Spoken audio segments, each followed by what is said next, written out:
Well, hello, Simon and Aggie. We're I'm Hey, how are you? I'm good. I'm good. How are you guys? Yeah. Good, good. I'm excited about this. Getting to talk about what's going on in Uganda, and Yeah. I just wanted to first ask you about IMFC, and I guess a good place to start is what is their vision statement? Okay. Yeah, as you know, both Aggie and we're both working with IMFC, and Aggie's been working with them for 3 years. Already been working with them for 3 years. And their vision statement is to make disciples of Christ by facilitating church planting movements through ministries that meet physical and spiritual needs.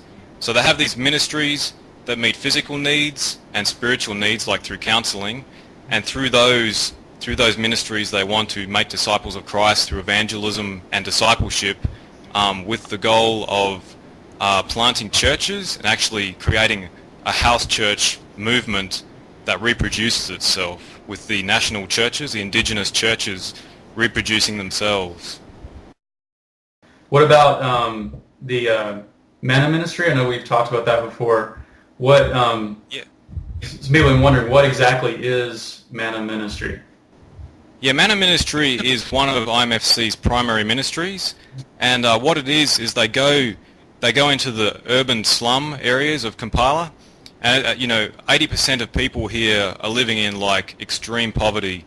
So we go into the nearest areas of the city, and with the help of the local leaders, we identify the neediest people groups, and then within those people groups, we identify the neediest individuals and families, mostly people with like HIV, and also people who are internally displaced, refugees.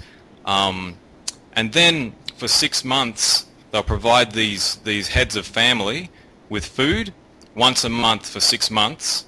And it's called Manna Ministry because the Israelites in the desert. It was a desert experience for these people, but God provided them with manna, with food. So this helps people to get through those experiences in their life and the circumstances that are really challenging them. And so they just do this for 6 months so that people will not become dependent. Yeah. And through this, we also provide spiritual counseling for these people and evangelism on the days that the food is distributed. And then we'll also be doing follow-up. We'll be going into these areas, Aggie and I, like we'll be continually moving in the areas and talking to the recipients of this manna ministry of the food, and saying, okay, what's happening in your life, and pray with them and share the gospel with them, and so that will be evangelism there as well, and just loving those people. What about house churches? What are you guys doing with the house churches? Yeah, so that's one of the key aspects of IMFC is to facilitate these church planting movements, and there are about 70 or more house churches so far within Kampala, the city itself. We partner with the Kampala Christian Church Network and also with IMB missionaries here. And recently, actually the work has been expanding outside of Kampala. A house church was begun in an area called Fort Portal, about 4 hours west, 4 hours west of Kampala. And this was begun through Man Ministry in Kampala, and we travelled out there recently with a volunteer team that came from the US, and we helped to strengthen that work out there and also to evangelise in the area. And we hope as well in that area that, through our help and continual help, that the house church network will expand in that area of Fort Portal. One thing that's really been taken off here in Huntsville is Yeah. Aggie's Art. So, you could take a couple minutes Okay. about Aggie's Yeah, Art. Aggie's Arts is something that Aggie and I have started personally, and there are a lot of people, particularly women, in these urban slum areas who just have no income. It's very difficult to get jobs here. If you get a job, they pay very little unless you're educated. A lot of these ladies, the husbands have just not provided for them, and they're struggling to pay rent, to buy food, to pay for education for their kids.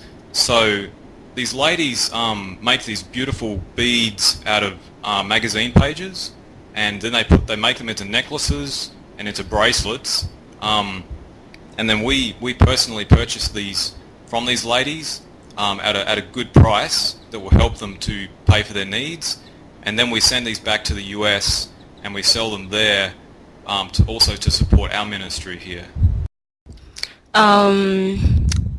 Some weeks back, there is one of the ladies who called me.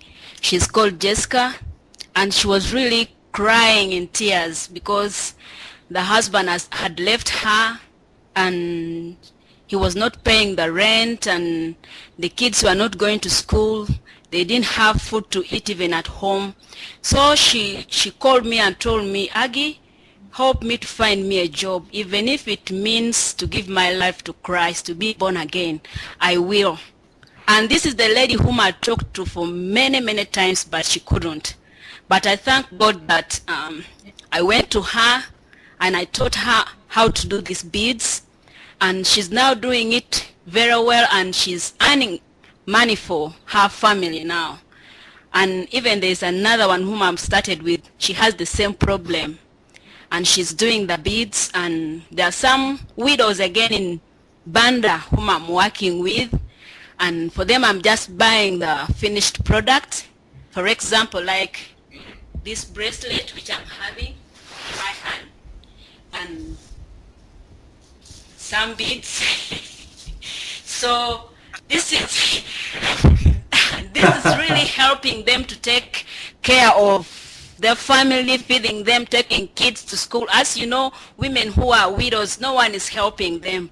But if we buy these things from them, they earn some money for taking care of their families. So this is really very good. I'm happy to see women laughing nowadays because of this little money they're earning through the beads. I didn't even know that about the laughing. That's awesome. Yeah. In the future, we're hoping to begin a school education fund where we actually provide... Wow. Sorry. Had a minor catastrophe. A minor catastrophe. There's such a need for education. It's not free. They say the government pays for education here, but when you get down to it, it's expensive for school fees for the kids, for books and all that. So we want to begin that, and also to use it as a way to evangelize, and again to begin house churches. This will be something we've actually begun. We have some funding for this already, but we're still, working out how exactly we will do this. Well, okay. Thank y'all so much for talking with us. It's just been really a blessing to me to be able to see you guys. It's the first time I've gotten to see you, Simon, since you left. Yeah. And first time I've gotten to see Aggie real time. Thank you. It is. It's excellent. It's exciting. Thank you very much. But yeah, we would just like to thank everyone who is involved in supporting us in whatever way that is. Your thoughts, your prayers. We need you guys back there. So we thank you so much. We love you guys. And thank you. Thank you guys.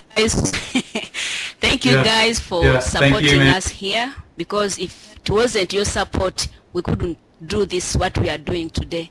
So I really thank you, and I pray that you continue standing with us in this ministry, because the harvest is plentiful, but the laborers are few. So thank you for supporting us. When you support us here, we shall do the work of the Lord to see that we bring many to Christ. And we thank you for your prayers and everything you are doing to us. God bless you. We love you very much, and we also shall continue praying for you too. Yeah, I was going to say that too. I just forgot to say all that.